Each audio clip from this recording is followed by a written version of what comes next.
let's get things going. Welcome back. All stocked up on coffee. I'm going to get things moving so that lunch doesn't get cold, all right? This session is called On the Boil, because we like to keep things on the boil. They taste better when you do that. And we are going to talk about the future. The future. We'll talk about what's going on, what are going to be the big things in the future, what's going to change for us, what's going to be different. Here with Mr. Haytham Abulhaja, Chipset Validation Manager at Intel. Haytham, he's an accomplished platform controller hub validation manager. That's like a lot of techno speak, but basically has a lot to do with the heart of our computers and how they're built. We have Richard Avery, Global Engagement Office Coordinator at IBM Global Technology Services. Richard is very experienced in international sales consultancy and project management, has worked in the UK, Western and Eastern Europe, the US, and Central America. He is involved in working to understand different methods and culture sensitivities in various emerging economies, and he's now with us today. Thank you, Richard. We have Mr. Ari Keshisholu, Regional Manager, Middle East, North Africa at Google. So he has recently joined, or has recently been appointed the Regional Manager for the region at Google, and his mandate is to shape Google's investments in this part of the world. We have Mr. Ahmed Malhas, Chief Executive Officer of IrisGuard. I like to call him Mr. Minority Report. And you're going to learn why in a few minutes. He's a founding member of IrisGuard and enjoys an extensive technical background in information technology. And his company, IrisGuard, can read your eyes. Mr. Terry McElwee from KAUST, King Abdullah University of Science and Technology in Saudi Arabia. And he's the Director of Technology Transfer and Innovation at KAUST. You heard Terry earlier talking to us about some of the projects that KAUST is working on that need you to contribute and make things happen. We'll go into that in a few minutes. We have Mr. Mohammed Saleh. He's the Health Market Director at Microsoft. Mohammed is involved with the worldwide public sector team of Microsoft and involved with governments, ministries of health in many emerging countries in this region to develop health strategies for the future. And last but not least, we have Dr. Salvino Salvaggio, who's the Director of Research, Director of ICT Research at Qatar Science and Technology Park. He's an accomplished academic with many writings about what is happening in technology today, about 15 years of international management consulting experience, and he's a very interesting man who can tell you a lot about history and how that impacts the future, because we have to look at the past to look at the future. So please welcome our panelists.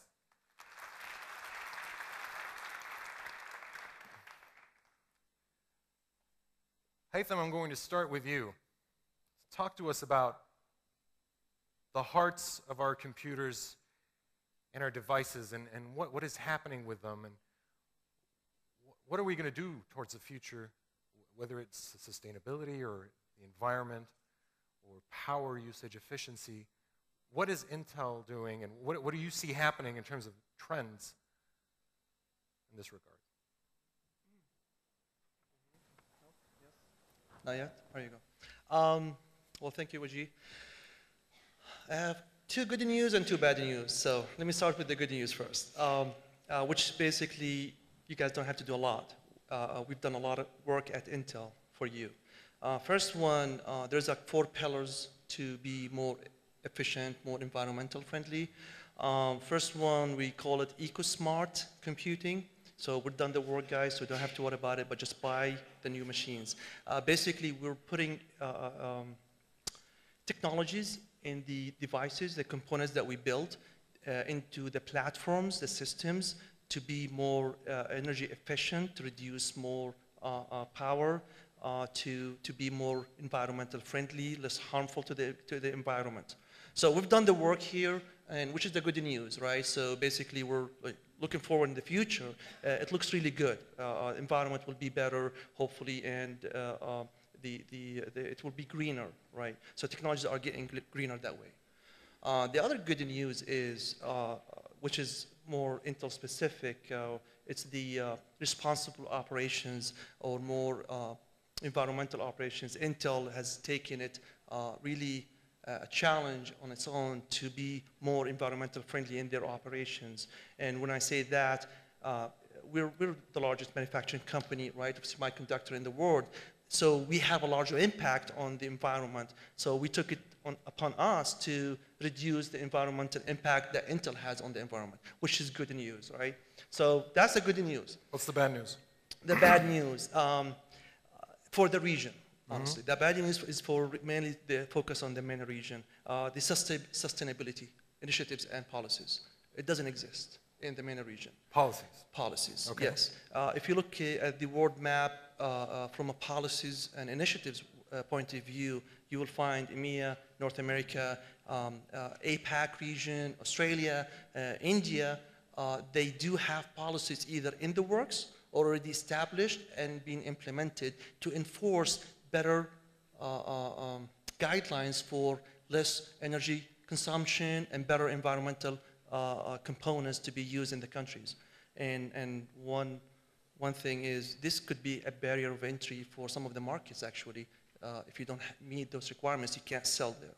So we're behind. We don't have the policies in the MENA region, which really I hate to see this, but it could be the the dumpster of the world where those components that don't meet the requirements, they throw it at MENA.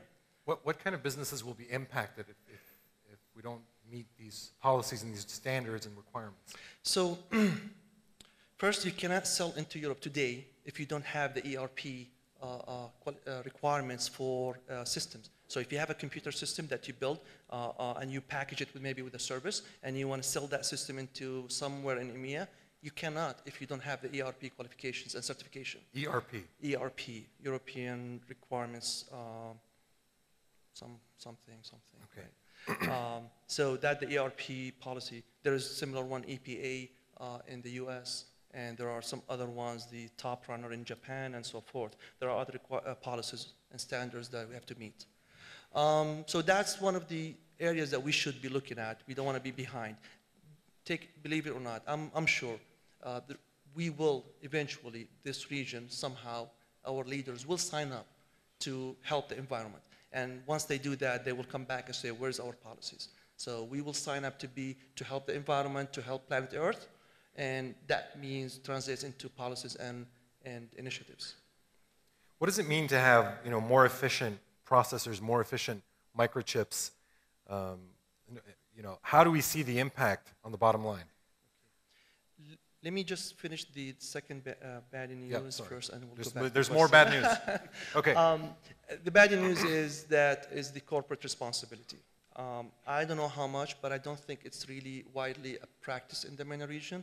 Corporate responsibility is, do we have recycling programs? Do we have energy efficient programs practiced in our corporations to reduce our consumption of energy?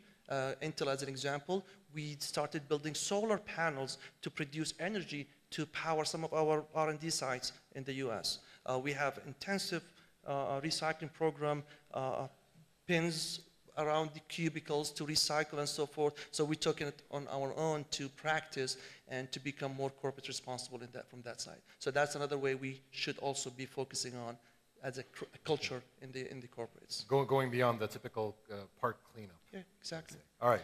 Great so stuff. Going to your question about the computing, so eco-smart computing, I haven't expanded on that one. Eco-smart computing is when we produce the multi-core, the faster, more efficient, and more able computing, we're enabling the usages of modeling, simulation, of our behavior, our operations.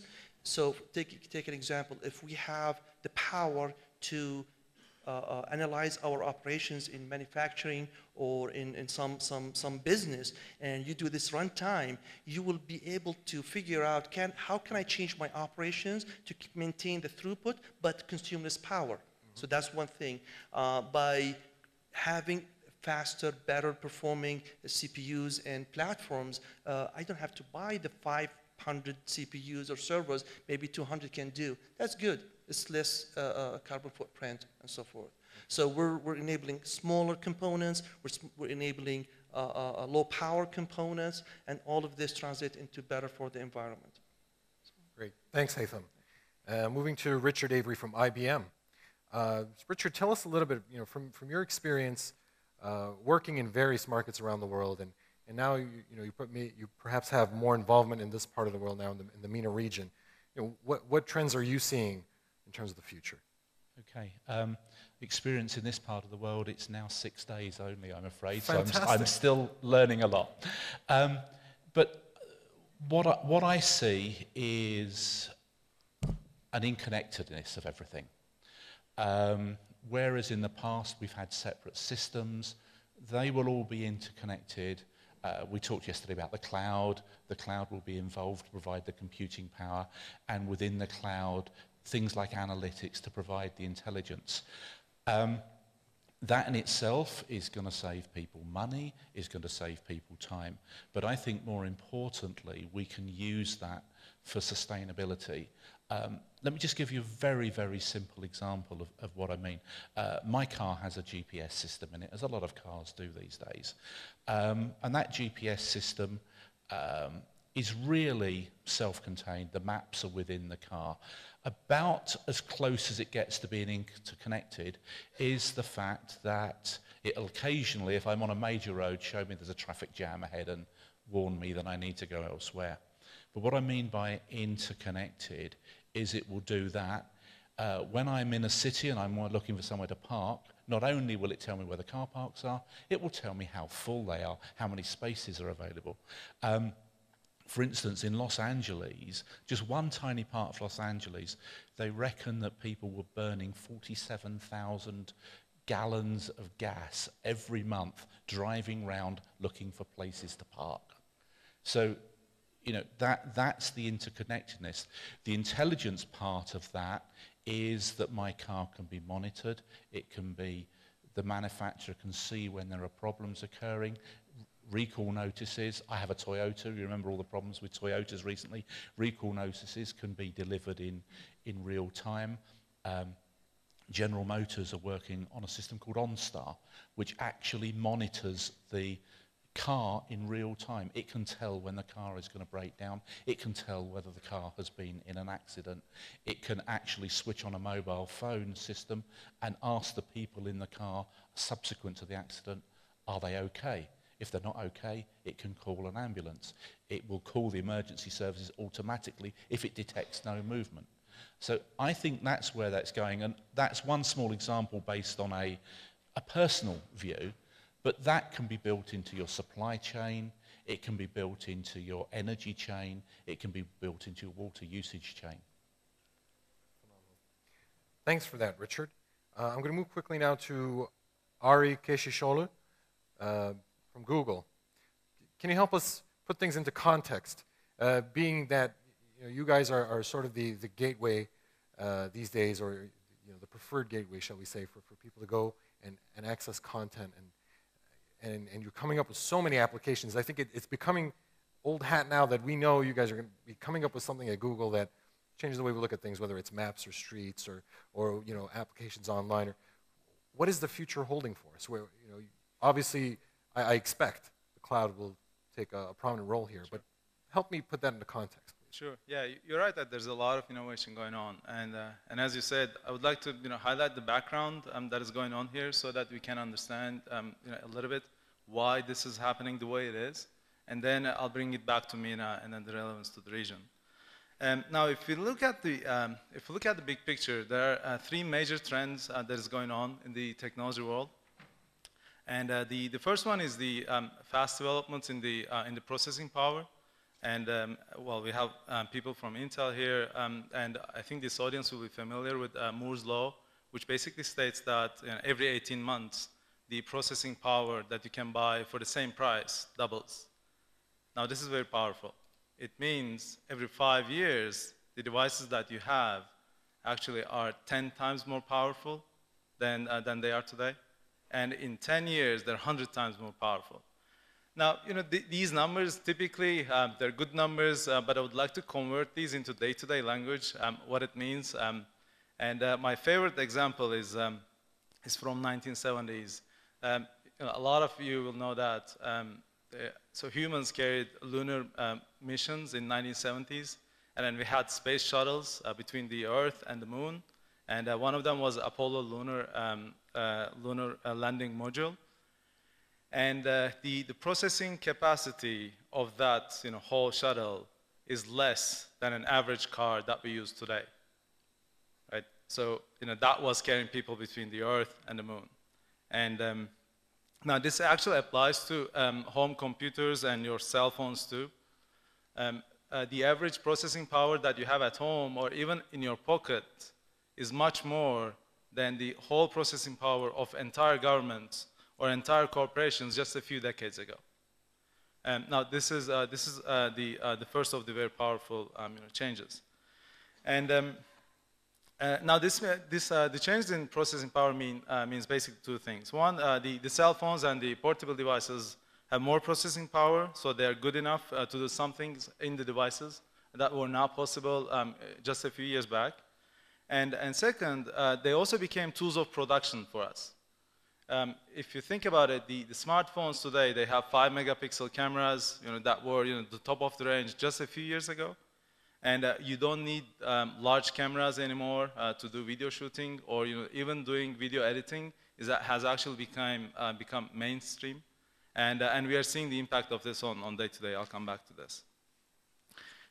So the first big change is in processing power. The second one is on broadband access and on faster access. Now, 60% of Europe has 3G access on their mobiles. Now, 60%, and it's still growing, obviously. Now, we typically say, throughout all of the sessions, we say that, MENA is following behind.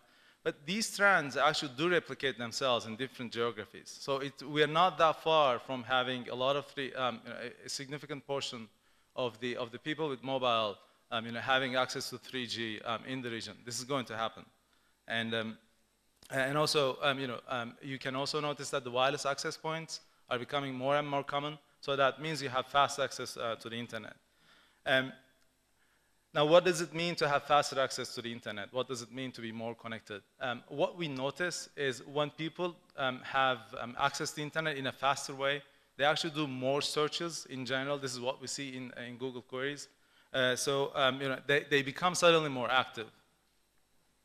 And overall, you can do so many things that weren't possible before just with the broadband access. Right? So all of us are connected and very fast.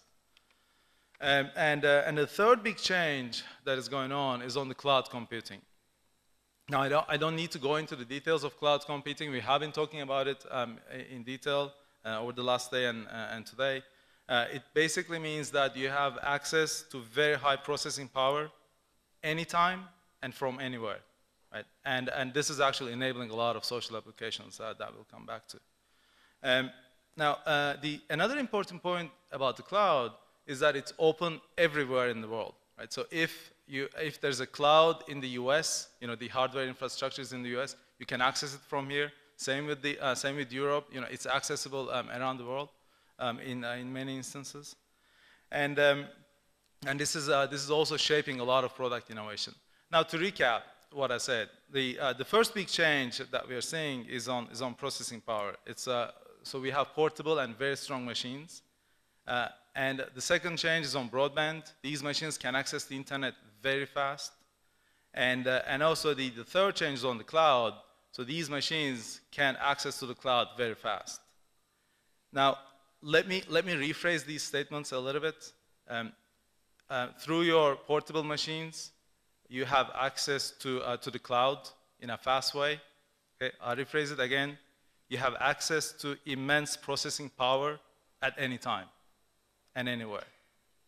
Now, this is a step change in technology, right? And we are living this today.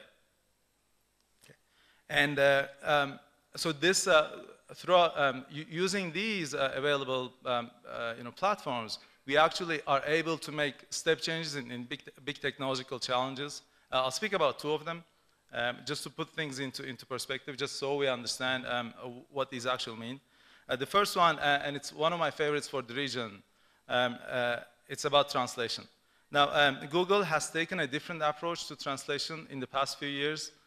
We have spearheaded some leading research on translation, and our computer translation has actually reached some very, very strong shape today.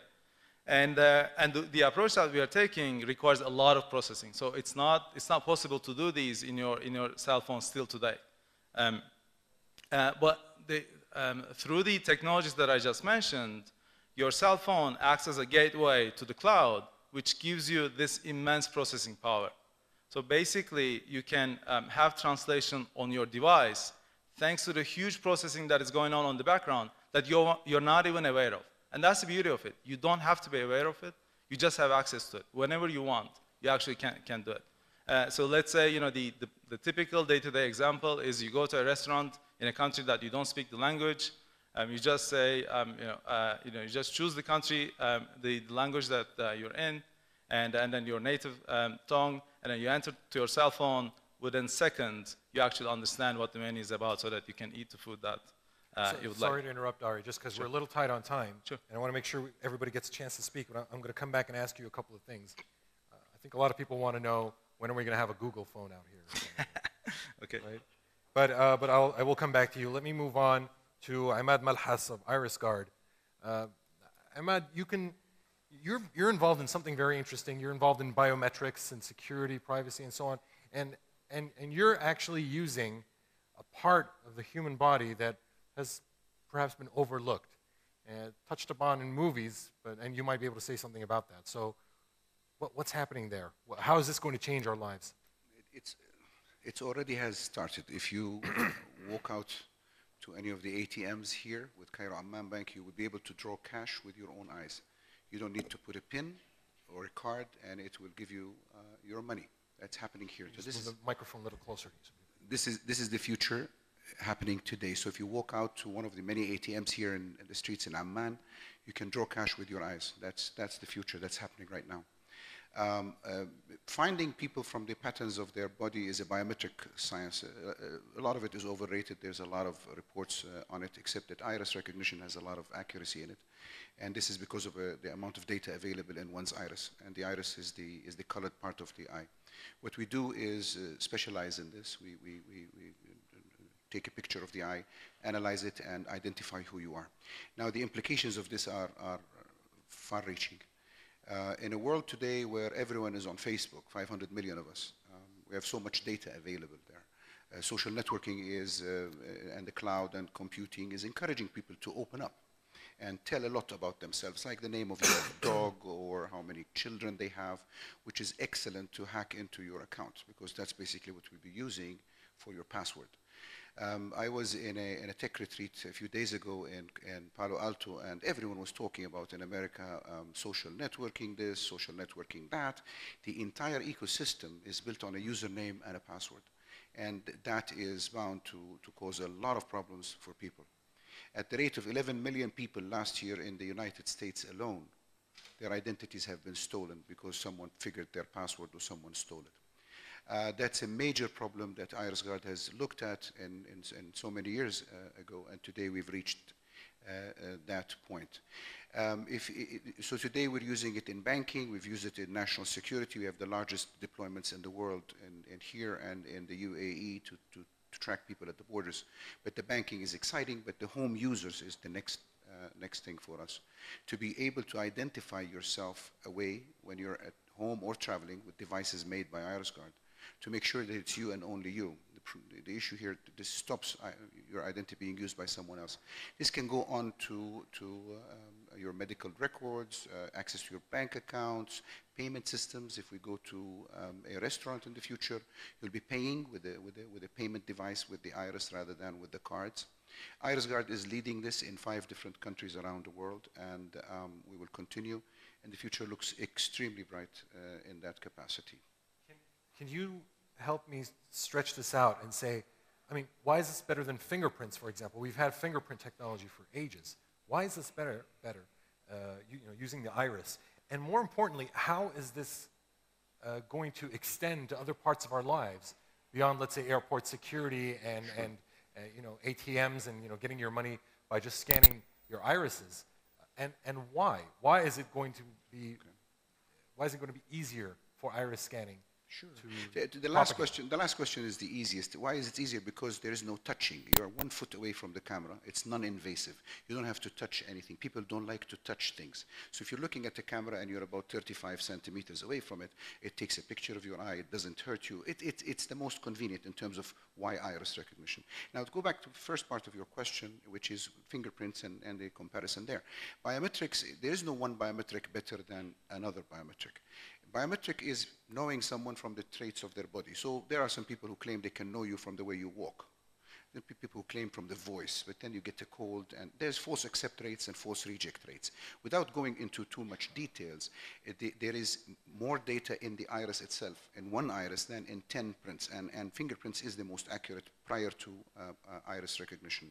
But here's the deal. You don't leave your iris in a crime scene, for example. So you cannot actually say, I'm going to use iris for police investigative purposes. You use fingerprint, and that's a wonderful technology. So there is a lot about that, but basically the only technology in the world, especially from IrisGuard, that achieved 0 equal error rate, which means it will always find you when it's supposed to find you, and it will never miss you when it's not supposed to. It's called 0 equal error rate, was scored by our devices there. Last but not least is the future, and where is this going to go? This is going everywhere where you need to identify yourself. People are fed up from others assuming their identities. You have wealth, including, let's say, your avatars on the online system. Farmville has, what, 200, 300 million users or something like this. Why isn't there a branch bank there, and why aren't you defending your avatar using iris recognition? Great stuff. And I'm going to come back to that in a little bit and ask you how much our lives are going to become like Minority Report, if at all. But let's move on to Terry McElwee from KAUST. And Terry, could you tell us a little bit about what you're doing at KAUST in terms of licensing and commercialization practices that you're working on, patent licensing, and some of the interesting crowdsourcing projects that you're working with? Sure, thank you. I came to KAUST 14 months ago from the US. I'm an intellectual property lawyer by background, and so patent licensing is what I do. It's taken me 14 months in the region to unlearn the things that are not helpful here, and to realize that what we're going to build is something that's never been done before. I think in our case, it's a mistake to try to do what the rest of the world is doing and follow behind. I'd like to see us take a shortcut. And so the whole idea behind technology transfer is interesting research is created in the lab. You file a patent application to protect the rights to that technology, even before you know what the product is. You get those patent rights protected. And then you start looking for companies who would pay for those patent rights and then develop a product out of it. Very, very high risk, very long development times. Many deals have to be done to get a few big successes. Essentially, though, what's really what happens is you're teaching a company how to do something new right out of the lab. If you forget about the patent rights for a minute, what we're really trying to do is to take the latest research. Let's say it's a water filtration membrane that is so fine you can filter viruses with it. And so a KAUST inventor has made that membrane to do that, and we have filed a patent application. But the amount of material he has is about that big. So if I'm a company in the membrane business, I would love to see that material because I know I could manufacture and sell those. That's a $1 billion market. I don't have enough material to show that to them. And the patent rights aren't important at this case. The question is, does the technology work? What we are focusing on is making the investments to advance that membrane into such a form that a company will see the product and will want it, and will consider that to be a low-risk investment. The thing that makes it special for us where we're located is our mission is economic development of Saudi Arabia and the Middle East. We want these technologies to be transferred to Saudi and regional companies. We already have US companies interested in several of the things in the labs. We'll license to those in those countries, I'm sure, but we will carve out and concentrate our efforts on building local companies to manufacture and sell products here. About half of the seed-funded projects in our first year, we have about 13 seed fund awardees who received anywhere from $20,000 to $200,000. About half of those are in ICT. We have a very large computer science center with some top scientists that have come from Argonne and Brookhaven National Laboratories in the US. KAUST has a supercomputer. It was 14th largest in the world when we bought it. Now it's 25th. People keep buying bigger ones. And I think ultimately what we represent is the source of the scientists and engineers that are going to work for Google and Intel and IBM to bring the next generation of products to our region. And we're hoping to do that through local companies. We want to invest in and grow in local companies. The challenges really have to do with networking and cooperation. How do you find venture capital? How do you find entrepreneurs that are willing to start companies with you? How do you match people up? And so the crowdsourcing project I mentioned this morning is a way to get people linked and hopefully to build many networks around investing, around startup companies, around patent licensing, and to solve a lot of the problems that those of you who are really working in these areas deal with every single day. We know they're there. We have consultants, they get off the plane and tell you everything that you should be doing. However, their plan comes from somewhere else.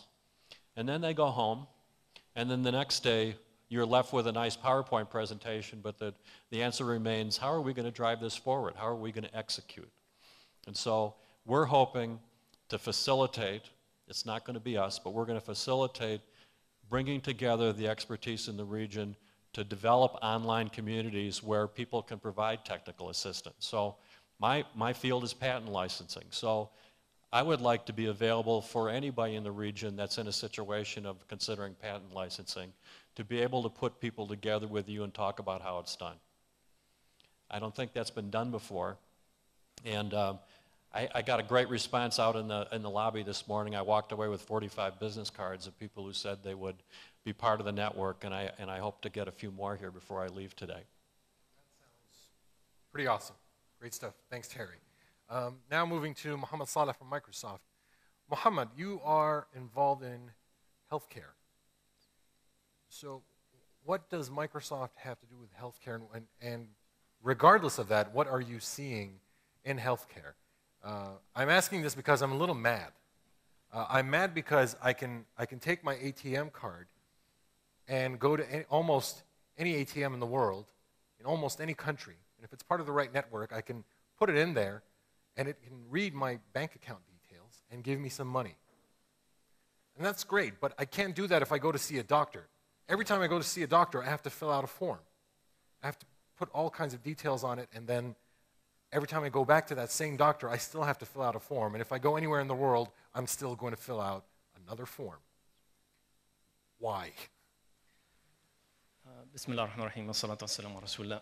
السلام عليكم ورحمة الله. Actually, I was trying to make this speech in Arabic because we are in Arabic region, but I'm respecting all the people, so I'll speak in English. I'm based in Redmond. So I need to start first, Wiggy, if you allow me, because during this day and last day, yesterday, actually I'm coming from the industry background, it's in health. So I need to differentiate between now and the audience, what is mean by industry, it's a key, and the health, and what about solutions, and what about technology, and what about products. It's essential to differentiate between all this terminology or definitions. So if we speak about quickly industry, it is about certain process and procedures, okay, for certain stakeholders, for specific input and specific output. This is industry. or if we are going to a solution, solutions mean I'm sorting out or solving out issues or concern or demand or needs for the industry. Technology, it is innovating the solutions. It's become with a new business scenario to resolve. Like you mentioned now, we have the technology, ATM. How can I build a solution, business solution for healthcare? The technology is there. So how we can take it, that technology, to the step forward to be business solutions?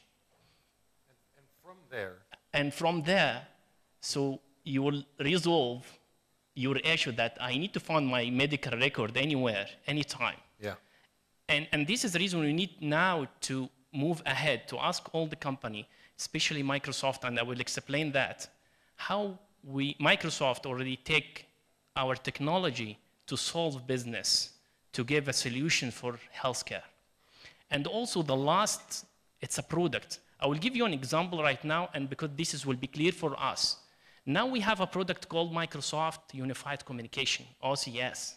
This is a product name. The technology behind it, it's a video conferencing and streaming. The business, it is telemedicine.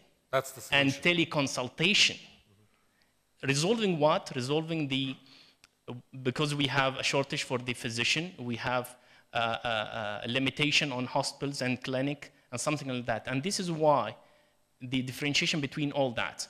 So the trend now, as a Microsoft, we discovered that, and we create 5 research centers specific for health industry. And health, it's not means hospitals, clinics, it's more than that. It's patients, it's a healthcare, providers, payers, health insurance, pharmaceuticals, and all the player, public health. So it is a complete stakeholders of the health industry. It's not only hospitals. So instead of going for what we did in that 5 research center for health, so we are in between 2 layers, technology and solutions. So the video we will demonstrate it right now, because Wajih told me we need only 5 to 6 minutes. So I said the best way is just showing you what Microsoft technology to provide a business solutions to target and health issues and challenges and demands. Okay. For 3 things, Yep. where we deliver health, who deliver the health, and how we deliver the health in the future. So, and I'm waiting for comments. Definitely, I will receive many comments after the video. Great. So let's take a look start at the the video, video. please.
That was very interesting. That was really, really interesting. Thanks, Mohammed, for sharing that with us. Now, we don't know if this is all going to work this way. If it does, that's going to be pretty cool. Ahmad is probably thinking, she's not going to use a thumbprint. And before I move on, just one quick thing, folks. A very beautiful and expensive pen was found by Mohammed Saleh earlier. He has given it to Scott Schuster. So if you have lost a beautiful, expensive pen, please approach Scott after this session. Thank you. So as we were seeing in the video, it looks like a lot of cool things are going on in healthcare, in biometrics identification, in processors, in applications, and there's a lot more that could happen. Now, what we try to do here is look at what the future might look like. What our last panelist, Dr. Salvino Salvaggio, will say, yeah, it might work this way, but chances are it won't, or it might not. Salvino, tell us how you see things, your perspective. Well, first of all, I must say that I'm right now experiencing a terrible anxiety of the last speaker.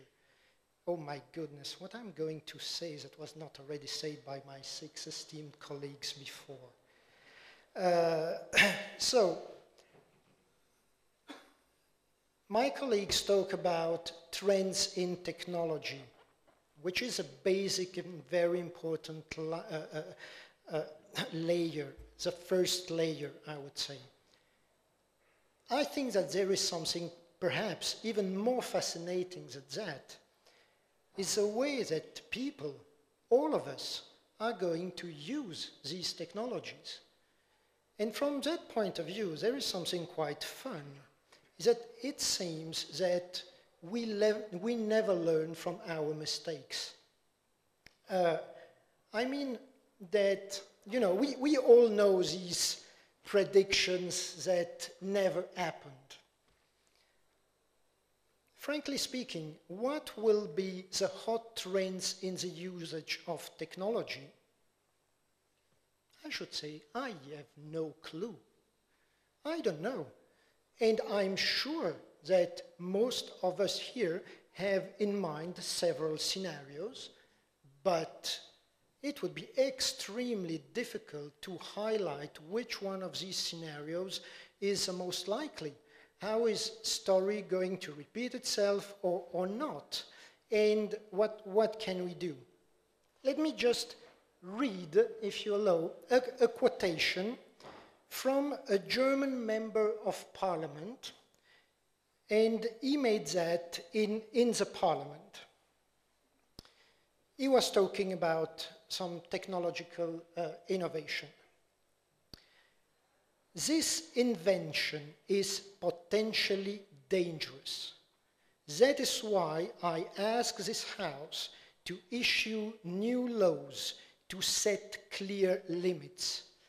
Without any control over the way it is used, this invention would be a vehicle for vice.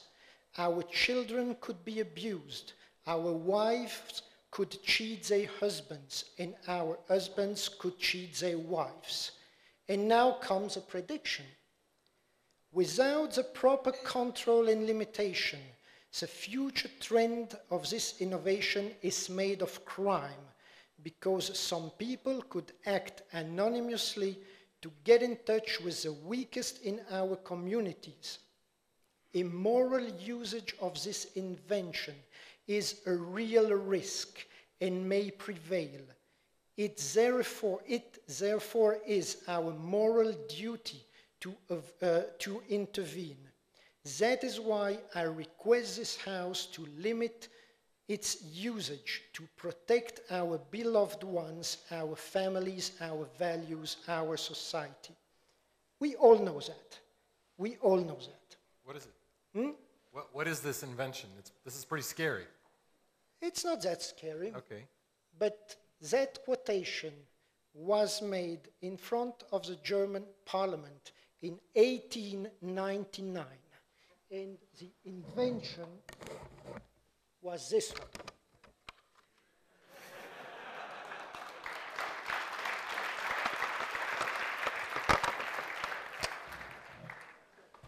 So, do we learn about our mistakes? Seems really not. Let's take the radio. Radio is very well known. Very little people know that when it was invented for 30 years, it was just used as a tool to communicate between institutions and actually between the prisons and the Ministry of the Penitentiary. And it took 30 years for a Russian guy to put a radio transmitter next to a gramophone and see what's going to happen. And that was the radio. I could, being as background an historian of science, I could tell dozens of these fun and interesting anecdotes. But the most important is to see that the innovation in technology is not only in the labs, is not only in the companies, is not only among the scientists and researchers. It is mostly on the end user side. End user sides are the one who at the end of the day decide how a technology is used. The SMS was originally created to allow the technician of the network to communicate without loading the network. It is today the cash cow of all mobile operator in the world, and it was not conceived for that. I could talk about another amazing example. At the very beginning, when the mobile phone was introduced in the state, very few of us remember that for a few weeks, a couple of months, the mobile operators adopted the same business model as a wired phone. So it was a flat fee and use it as you want.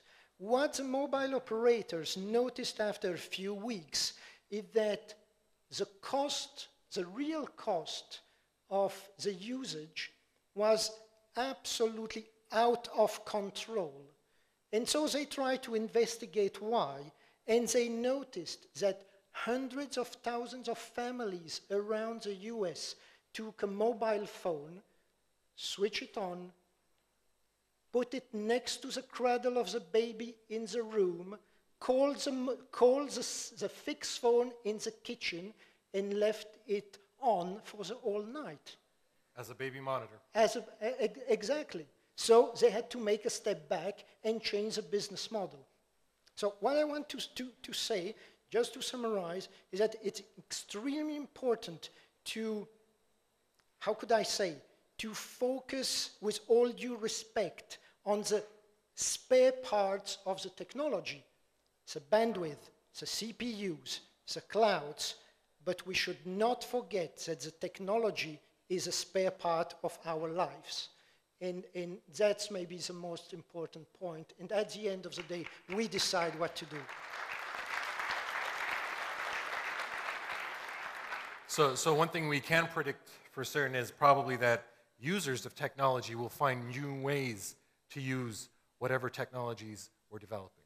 Yes. That's this morning I forgot my cufflinks, so I use a different technology. I don't know if you can see it. What is it? It's a pin. So there you go. Innovative use of technology. Dr. Salvino Salvaggio, thanks a lot for that. Cool, let's do a voting question. Get some of your input. Get your voting devices ready. Remember, each device can take up to 3 votes. Sharing is caring. Pass it along left and right. Let's ask a question. Where do you see some of the hottest technology trends for the future of the MENA region?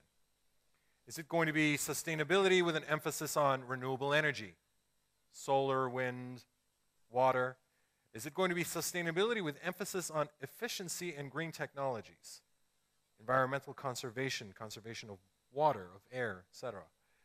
Is it going to be security and biometrics, or real-time remote monitoring and response systems? Or is it going to be language interpretation and translation, or virtual reality and entertainment?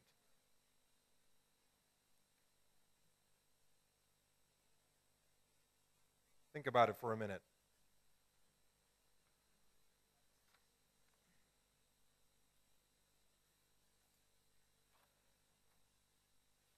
While you're voting, just while you've put in your votes, I just want to remind everyone, there will be a tour of the King Hussein Business Park, this fine facility that we're at today. It'll be a tour on foot of some of the facilities here in the King Hussein Business Park right after this session going into lunch. So if you would like to join the tour of the King Hussein Business Park, the ushers right here, our good friends, will be escorting you. So please, you can just exit from this door right here if you want to join the tour of the King Hussein Business Park. Okay, looking at some of the results, it's quite diverse. We have 20% looking at sustainability with emphasis on renewable energy, 16% looking at efficiency and green technologies, 17% expecting a lot of emphasis on real-time remote monitoring and response systems, another 17% on language interpretation and translation. Oh, is it, sorry, language interpretation and translation gets 7%, and then 24% on virtual reality and entertainment.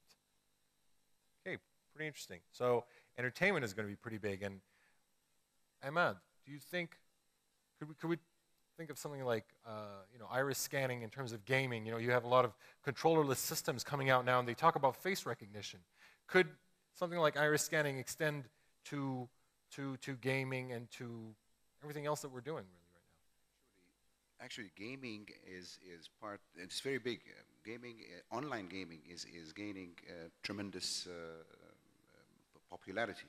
And there is a lot being invested in characters, in your character in a certain game. If you take Farmville, for example, it's a never-ending game. When you create a character in Farmville or in any of those online games, you need to protect those gambling games, various sorts of games. Our mission statement looks at protecting people using their eyes, protecting their identity and their avatars. You've seen the movie Avatar. And actually, when you think about it, you have maybe 1 or 2 Facebook accounts, you have a LinkedIn, you have multiple different personas online. While I agree with things that the survey and people are looking at, there's going to be a revolution on many fronts in the world. But one very important aspect of it that helps it, the technology is here, but people are afraid to go online, people are afraid to share, people are afraid. There are wonderful opportunities to network, but without solid knowing that you can protect yourself, none of that is going to pick up in the speed that everyone is anticipating. Let me narrow this down a little bit. Could you envision, for example, how soon could you envision a webcam that incorporates an iris scanner? 6 months. That's coming. We're releasing this. Okay. Awesome. 6 months. Okay. Okay. Let's start by taking some questions from the audience. I want to give people an opportunity to interact with our panelists. So, can we have some microphones around? Yes, please, sir. Could you please stand up so that the crew can see you? Could you please stand up and introduce yourself? My name is Amir Abbas, and I'm the Vice President of Comnetics. I have a question, a small question, about the difference between the fingerprint and the iris. Now, with fingerprint technology, they can check whether the person's alive. You know, a lot of people, they have this fantasy idea that from the movies, that fingers can be chopped off and used to get in, and also with the eyes. But the thing with the fingerprint is, I think they check whether the heat signal from the finger. What would happen with the eye? It's always going to come up. I mean, this subject, I had hoped not to go into this because this is really technical. Iris recognition will, in general, can be tricked by using a picture or what have you, except if you're buying your technology from IrisCard. We make sure you're alive. We have countermeasures that detect all of that, such as how you blink or how your limbus, the iris moves. There are many things I cannot necessarily discuss in public, but most certainly we know if it's a dead eye. But the most important thing is when the iris is a muscle, and therefore, when a human being dies or the eye is taken out in the Minority Report, while it was good publicity, it wasn't a reality because the muscle totally relaxes, the iris totally opens, so a dead person does not have an iris, and therefore you cannot use it to identifying dead people. On the fingerprint technology part, I mean, there's a lot of talk there. It's good, but fingerprints are being pushed to identify people in situations where it's not. When you have thousands of people coming into an airport and you need to do that, or an ATM in real time under 2 seconds with no false matches, you can't use technology other than iris recognition. It's the only technology that works. And we have been able to, over the past 10 years, streamline it so you can actually walk in the streets in Amman in broad daylight, look into a camera and draw cash from your bank account. And you take that home with you. That's not a joke. And there's about 500 of those running now, with over 150,000 transactions concluded. This is no pilot. This is real. Okay? Good stuff. Let's take another question from the audience. Right up there, yes. I want to ask Google, please. How much time do you think you need to get a translation machine that is as accurate as human beings? I know that's hard, but I want to ask that question. Right, yeah, thank you for the question. So it's nearly impossible to predict an exact timing, but what we are seeing is that, so you can scale the quality of translation overall from a scale of 0 to 100. And what we are seeing in the last years, especially in the last 5 years, is that the machine translation is actually getting in a faster way, getting nearer and nearer to the human translation. And even human translation is not perfect yet, as you can imagine. And we believe the machines are going to get stronger in this, but it's impossible to predict when it's actually going to happen. Now, the important point here is that the way we are looking at it is our systems are learning, and then the more the users are using it, the more there are tools to translate. Our systems are learning this, and so if it becomes a favorite choice of the user, like we have been talking before, then the pace is going to accelerate, right? So the more data we have, the more we can train the machines. So the faster we're going to get there. Okay, good stuff. Let's take some more questions. Who has a question? Up there, yes, sir, right there. Could you please take a microphone, stand? Thank you, sir, so much. I am Dr. Dahabri. I am specialized in telecommunications. I would like to make 2 comments. First of all, about the healthcare system. I was in Japan 20 years ago, and I was sick at that time. I went to some hospital in Tokyo, and they accepted me to be hospitalized there. And they make a card for me 20 years ago. They took all the information. 3 months later, I was in Osaka. I was shocked that all the information which I had in Tokyo was on my card in Tokyo. So we are talking about technology 20 years ago, first of all. Second thing, about iris pattern recognition. This is my experience here in Amman. 2 months ago, I wanted to open an account, some bank here, and I was surprised that they have this camera. And I was sitting, and a guy came, want to open account. And the lady there tried about 20 minutes just to take the pattern of the eye, and she couldn't. And then the manager came, and finally they couldn't take the iris pattern recognition of that guy. These 2 comments I want to tell about this point. Thank you. Thank you for your comments. So let's, Mohammed, if you could please give us your feedback on the gentleman's question regarding medical records. Actually, I will start a comment for the first part of your questions about technology. On my speech, I said that the technology is there. The only thing is now missing, and we need to shift our thinking from technology to solution. So the technology is there, and we need all of us to just shift our mind to think, how can I use this technology to build the business solutions? This is the key right now. And this is why Microsoft built a 5 research center for health to get to the market the best business scenario for health. And actually addressing the medical records you just mentioned, we discovered that still in MEA region or MENA region, that we still have a way, a long road to achieve the medical records. And we, at the Microsoft, avail what is called personal health record. Each of us, he has this record in his head, in his mind. If you ask, I ask you about your blood type, about your allergy, you definitely will give it to me as your name. And this is why Microsoft is launching what is called Health Vault, and it is a website, as a portal, so you can go ahead and try to put your personal health record. This is the first step for the business infrastructure for the medical record, and this is essential. And I agree with my colleague here that technology as is not our solution, is not our way. Technology, innovation and the technology without addressing and resolving and have a business scenario for your industry, if it is in healthcare or education or defense, it's not. And I need to comment on the survey, the last survey we did. I was expecting to have the same result, because you're asking about the technology, it's very important. Yes, it's important, thanks very much. And this is why all the results has become the same. So 16, 17, all is very important. I would rather to change the survey to identify technology on healthcare. So we ask, this technology is very important for healthcare or not to build the solutions? And the answer will be, sometimes is not. So, and this is my comments for that, and I will keep the second part of your questions to another colleague. Okay, Ahmad, so how reliable is the iris scanning technology? I'm very pleased. We just wanted to clarify, when was this? Okay.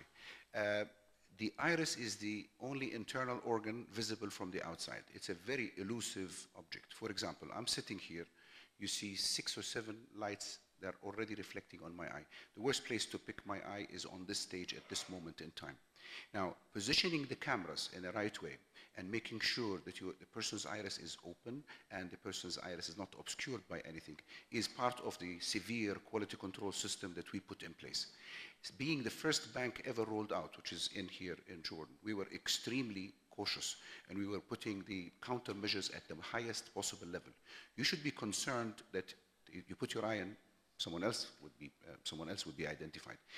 The fact that it gave you a trouble indicates to me that there was either positioning the camera in the wrong way in the environment it was in, there was some severe quality control check put in place. At present, in the same bank, we're doing more than 6,000 transactions a week.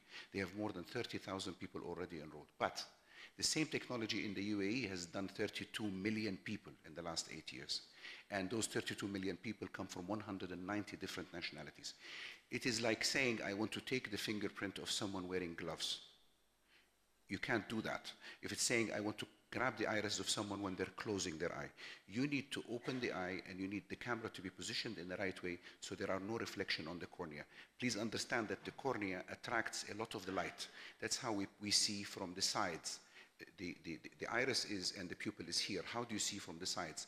The light is collected through the magic of the cornea into there. So your cornea also collects all the abnormalities in the environment around you. We are very interested, our local office here would be very interested to go again with you, and I'm sure this will be ironed out very easily. Sorry for any inconvenience, but we don't want to grab an eye quickly just to impress upon people, and then it doesn't work and it wouldn't find you. Thanks, Ahmad. Mohammed, very quickly, please. Actually, I need to add something because this panel for the future. So the trend now, how to build the solutions to complete my scenario, to complete the health solutions around the patients. Our traditional here in MEA and all the Arabic countries, it is about hospitals. So I need to build the registration system within a hospital. So when you move from hospital A to hospital B, you need to repeat again the registration. But if we shift our mind again to just build and put the patient on the center. So you build the registration services for the patients. In this case, you will have your data anywhere, anytime. And this is a shift and the trend. We need also to work out how we can put our patients on the center of our solutions. So instead of building a registration system for hospital A and B and C and D, so we'll build registration services could be used on hospital, in a clinic, in lab, in X-ray lab, and anywhere outside the country or outside with the regulation and security and privacy later on. And this is the trend now on the health industry in the world, patient-centric solutions. Okay, so a couple more questions and then we have to break for lunch. We have up there in the back, can we get a microphone to the back, please? Yeah, you've got the mic? Okay, 1 second. Hello, my name is Adib Jarrar. I'm an IT project manager. I have a questions, basically 2 parts. First part is for Google, since you spoke about handsets and phones and enabling people to access the cloud and all that and the services. And we know that Google is pushing in the region recently for localized content and for bringing people more and more online. And the question is, when will we actually see proper support from Google for their phones here in the region, and we see them pushing more and more handsets in the same way they push in the US with all the major carriers and all the major phone makers. Now we see Samsung coming in as a global player instead of, let's say, the guys like HTC and all of those which are focused only basically in the American market. And the other half of my question, it goes back to Intel, and we don't see much movement from them in terms of creating these chipsets like ARM and Cortex and all that. And these guys are really going with that, and they have these dual cores coming up really soon for handsets. So where is that going? Where is Intel on that? And that's basically it. Thank you. Okay, thanks. So first part of the question? Sure. So you're right that we have been investing very heavily to the region, and we'll continue to invest. And then we obviously are prioritizing some of them, over others. And to take a step back, our business model and everything that we do is based on scale. So we want to solve really big problems for billions of people. And then some of them will be able to do it ourselves. Some of them will be doing this, together with the community, and this is the approach that we are taking to most of our business problems, and we are doing that by providing these systems in an open way. So, for example, the Android that you're mentioning is actually an open source system. Anyone in this room can take it, can customize it, can apply it to different phones, or even can do things that we cannot imagine with it today. And this is open. I know that a few manufacturers and a few operators are actually working on it in the region, and we are supporting them, with various educations and development program. I think the more support we get, the more of the ecosystem push we have, the faster we are going to have these in the region, and we're very, very excited about it. The point to remember here is that it's open source. I'm going to have to cut you off here, so because I just need Haytham to put in his little bit to close off, and then we have to break. All right, so thank you for the question. Regarding the ARM, we do have a product line. It's called the Atom, and the Atom is going into net-tops and smartphones. We do work with the large manufacturers, Nokia, Samsung, LG, and what's not. And there are products. We have like a product called Moorestown, which is the newer Atom low power CPU that goes in smartphones. So expect they're coming this year, and next year there will be more and more products coming up. I want to just add real quick, 15 seconds. This is for the software community. We haven't touched on the greener software. So there is tools that we're just enablers at Intel. We developed a tool that's called Software Checker. You can write the greener software. Guess what? Yes, you do. This is a tool, software developer kit. It's available publicly. You can use this tool to measure how efficient your software for data centers, people developing software. You can write smarter and lower energy software. And please go outside, talk to me if you want. It's available free. You can use it to develop greener software. Thanks so much. Sorry to cut you off, but we do have to break. I'll hand over to Scott. Can I have the microphone? Thank you. Very quick announcement before we go to lunch. First of all, good news, the lost pen, we found the person who lost the pen. But now someone else has lost their car keys. Beautiful Saab car keys. If you find them, give them to me. During lunch, staff people will come to your table and they're going to say to you, please, please come back to the main hall so that we can resume on time. Please obey. Thank you very much. Please obey.